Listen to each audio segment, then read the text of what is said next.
بسم اللہ الرحمن الرحیم۔ آصف زدہ مکان۔ قسط نمبر 1، خوف و دہشت کی سچی مکمل کہانی۔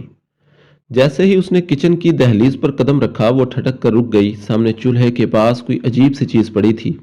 وہ دھیرے دھیرے قدم بڑھاتی آگے بڑھی تو بے اختیار خوف کی لہر اس کی رگوں پہ سرایت کر گئی۔ چولہے کے پاس ایک بڑے سائز کی چمگادڑ بے حس و حرکت پڑی تھی۔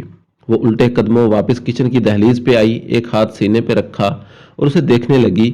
کالی سیاہ بدصورت چمگادڑ کہاں سے آ سکتی تھی؟ کچن کے روشن دان میں جالی لگی ہوئی تھی۔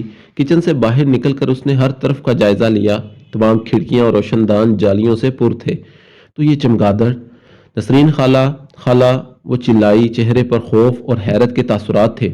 خالہ ہاتھ میں جھاڑو پکڑے بھاگی بھاگی آئی۔ وہ وہاں دیکھیے! اس کے اشارہ کرنے پر خالہ کچن کی طرف بڑھی۔ قریب جا کر جانچتی نظروں سے غور سے دیکھنے لگی۔ خالہ قریب نہ جائیں، کہیں آپ کو نقصان نہ پہنچا دے۔ وہ کچن کی دہلیز پر کھڑی ہدایات دے رہی تھی۔ ارے کچھ نہیں ہوتا بی بی جی، یہ کہہ کر خالہ آگے بڑھی۔ ہاتھ بڑھا کر انگلی سے جیسے ہی اس چمگادڑ کو چھوا، اگلے ہی لمحے چمگادڑ حرکت میں آئی اور تیزی سے پھڑپھڑاتی ہوئی نادیہ کے کندھوں کو چھوتی ہوئی کچن سے باہر نکل گئی۔ اس کا دل تو اچھل کر حلق میں آ گیا اور کندھے کو چھوتے ہی جیسے اس کی جان ہی نکل گئی۔ کچن سے نکل کر وہ چمگادڑ کہاں غائب ہوئی، اس بات کی فکر اس وقت کسے تھی؟ ایک زوردار چیخ نادیہ کے حلق سے برآمد ہوئی۔ وہ کچن میں اپنی جگہ پر کھڑی کی کھڑی رہ گئی۔ اس نے فوراً احمد کو فون کیا، مگر وہ اپنے باس کے ساتھ میٹنگ میں ہونے کی وجہ سے نہ آ سکا۔ حواس کچھ بحال ہوئے تو اس نے خالہ کے ساتھ مل کر گھر کا کونا کونا چھان مارا، مگر چمگادڑ یوں غائب ہوئی جیسے سرے سے وہاں آئی ہی نہ ہو۔ آخر چمگادڑ گئی تو کہاں گئی؟ تھک ہار کر وہ صوفے پر بیٹھ گئی۔ خالہ پاس ہی نیچے کارپٹ پر بیٹھ گئی۔ میں نے تو اسے کچن سے نکلتے ہی دیکھا تھا، اس کے بعد پتہ نہیں بی بی جی، آپ لوگوں کے آنے سے پہلے یہ گھر کچھ عرصے بند رہا تھا۔ بند گھروں میں ایسی ویسی چیزیں نکل ہی آتی ہیں، آپ پریشان نہ ہوں بی بی جی۔ حالانکہ اس دلیل پر اس نے گھور کر خالہ کو دیکھا، کیونکہ پچھلے 3 دن سے وہ خالہ کے ساتھ مل کر گھر کی صفائی کر کے ہلکان ہو گئی تھی، اور یہی وجہ ہے کہ اب گھر شیشے کی طرح چمک رہا تھا اور چمگادڑ کسی سوالیہ نشان کی طرح ہی ہے۔ وہ کہاں سے آئی، کہاں گئی، یہ معاملہ حل نہ ہو سکا۔ انہیں مکان میں شفٹ ہوئے 3 دن ہوئے تھے۔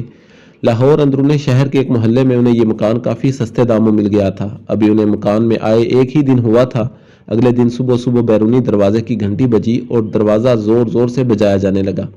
ان کے گھر شفٹ ہونے کے بعد یہ پہلی اجنبی دستک تھی۔ نادیہ نے دروازہ کھولنے سے پہلے پوچھنا ضروری سمجھا، کیونکہ احمد اس وقت ناشتہ لینے باہر گیا ہوا تھا اور نادیہ گھر میں اکیلی تھی۔ دروازہ کھولیں بی بی جی، میں ہوں نسرین، ایک شفیق زنانہ آواز آئی۔ اس نے پرسوچ انداز میں بند دروازے کو دیکھا۔ فی الوقت اس کے ذہن میں ایسی کوئی نسرین نامی خاتون نہ آ سکی جسے وہ جانتی ہو۔ دروازہ پھر بجایا گیا۔ اس نے تھوڑا دروازہ کھول کر باہر جھانک کر دیکھا تو درمیانی عمر کی ایک عورت نرم مسکراہٹ لیے اس کی طرف دیکھ رہی تھی۔ سلام بی بی جی، میرا نام نسرین ہے، ویسے مجھے سب خالہ خالہ ہی کہتے ہیں۔ آپ لوگ یہاں شاید نئے شفٹ ہوئے ہیں۔ آپ سے پہلے جو باجی یہاں رہتی تھیں وہ تو مجھے اچھی طرح جانتی تھیں۔ میں اس گھر میں صفائی کرتی تھی، بلکہ کپڑے برتن سب کچھ۔ محلے داروں سے مجھے پتہ لگا یہ گھر پھر سے آباد ہو گیا ہے اور سوچا کہ پوچھ لوں آپ کو گھر کے کام کاج کے لیے کسی عورت کی ضرورت ہے؟ بیوہ عورت ہوں میں اور یہی کام کر کے اپنے بچوں کا پیٹ پالتی ہوں۔ پہلے تو نادیہ چپ چاپ سنتی رہی، پھر بولی، خالہ یہاں محلے میں آپ کس گھر میں کام کرتی ہیں؟ یہ جو گلی کے کونے میں سبز گیٹ والا گھر ہے نا باجی فرحت کا، اور میں وہیں کام کرتی ہوں۔ آپ بے شک اپنی تسلی کروا لیں۔ میں جانتی ہوں آج کل حالات خراب ہیں، انجان بندے پر اعتبار بھی نہیں کیا جا سکتا، لیکن میں کوئی ایسی ویسی عورت نہیں ہوں بی بی جی۔ ارے نہیں، ایسی کوئی بات نہیں خالہ۔ نادیہ شرمندہ سی ہو گئی۔ ٹھیک ہے خالہ، آپ آج دوپہر سے ہی کام پر آ جائیے گا۔ یہ کہہ کر وہ دروازہ بند کیے اندر آ گئی۔ وہ عورت اس شریف اور ضرورت مند لگی تھی، مگر دل ہی دل میں اس نے سوچ رکھا تھا کہ فرحت باجی کی طرف جا کر تصدیق ضرور کرے، کیونکہ آج کل کے دور میں کسی انجان پر اعتماد کرنا واقعی مشکل تھا۔ دوپہر کو خالہ آ گئی اور بڑی دل جمی سے نادیہ کے ساتھ کام کروایا۔ شام کو تھک چکی تھی وہ، نسرین خالہ کے بارے میں پوچھنے فرحت باجی کے پاس نہ جا سکی، سو اس نے یہ کام اگلے دن پر چھوڑ دیا۔ اگلے دن احمد کے آفس جانے کے چند گھنٹوں بعد ہی چمگادڑ والا واقعہ ہوا، جسے لے کر نادیہ پریشان تھی۔ ویسے خالہ ایک بات بتائیں، یہ گھر کب سے بند ہے؟ بی بی جی کافی عرصے سے بند پڑا تھا، کوئی گاہک ہی نہیں لگتا تھا۔ محلے والے تو سب جانتے تھے، کیونکہ خالہ بولتے بولتے اچانک خاموش ہو گئی۔ کیا مطلب؟ کیا جانتے تھے محلے والے؟ اور آپ اچانک بتاتے بتاتے رک کیوں گئی خالہ؟ پتہ نہیں بی بی جی، آپ ایسی باتوں پر یقین کرتی ہیں یا نہیں، مگر حقیقت ہے کہ یہاں کئی لوگ آئے اور کئی لوگ گئے۔ آپ سے پہلے جو رابعہ باجی یہاں رہتی تھی ان کے ساتھ بہت برا ہوا۔ خدا اب جھوٹ نہ بلوائے، عجیب و غریب واقعات تو میری آنکھوں کے سامنے رونما ہوتے تھے۔ یہ بتاتے ہوئے خالہ نادیہ قریب کھسک آئی اور ان کی آواز سرگوشی سے بلند نہ تھی۔ وہ یوں بول رہی تھی جیسے کسی اور کے کان نہ سن لیں۔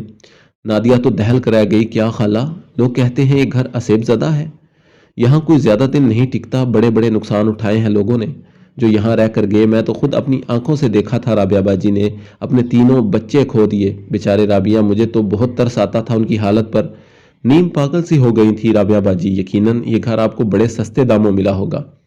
ہاں، مگر نادیہ نے گھبرائی اور آواز میں اتنا کہا کہ خالہ دوبارہ بول پڑی۔ بی بی جی، پہلے تو گھر کی دیواروں پر خون کے چھینٹے گرتے تھے، بڑے بڑے عامل حضرات کو لایا گیا، مگر قسمت میں جو لکھا ہو وہ ہو کر رہتا ہے۔ پھر ایک رات اچانک رابعہ باجی کے تینوں بچے غائب ہو گئے۔ بڑا بیٹا 10 سال کا تھا، بیٹی 8 سال کی اور چھوٹا 5 سال کا تھا۔ ہائے معصوم بچے! آج بھی سوچتی ہوں تو کلیجہ منہ کو آتا ہے۔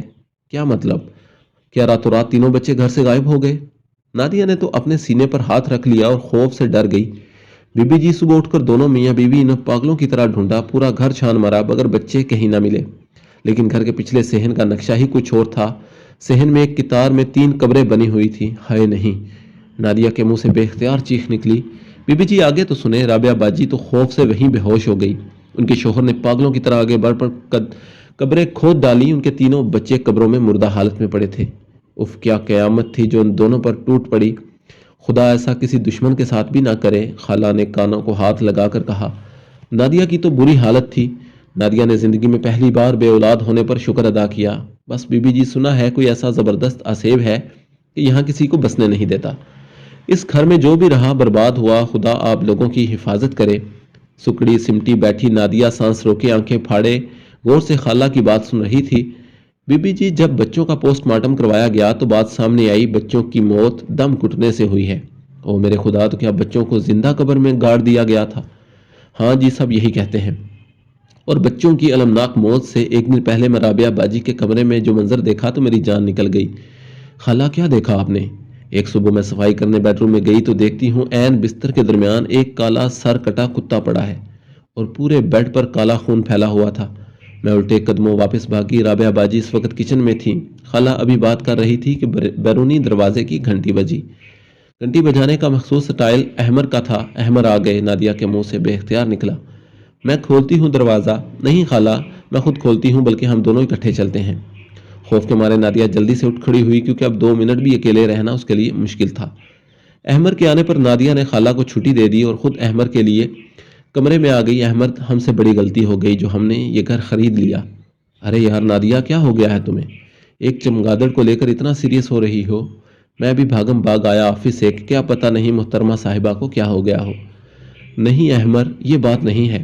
سوال یہ اٹھتا ہے کہ چمگادڑ آئی کہاں سے؟ ارے چمگادڑ ہی تو تھی، کوئی ہاتھی تو نہیں جو کچن میں داخل نہ ہوتا۔ تم پڑھی لکھی عورت ہو، دل میں ایسے وہم کیوں پال رہی ہو؟ احمر نے اسے سمجھانے کی کوشش کی تو نادیہ نے خالہ کی ساری بات احمر کو بتا دی۔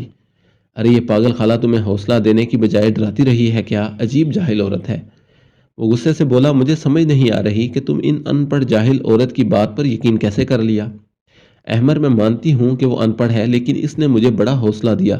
اگر وہ نہ ہوتی تو شاید میں بے ہوش پڑی ہوتی۔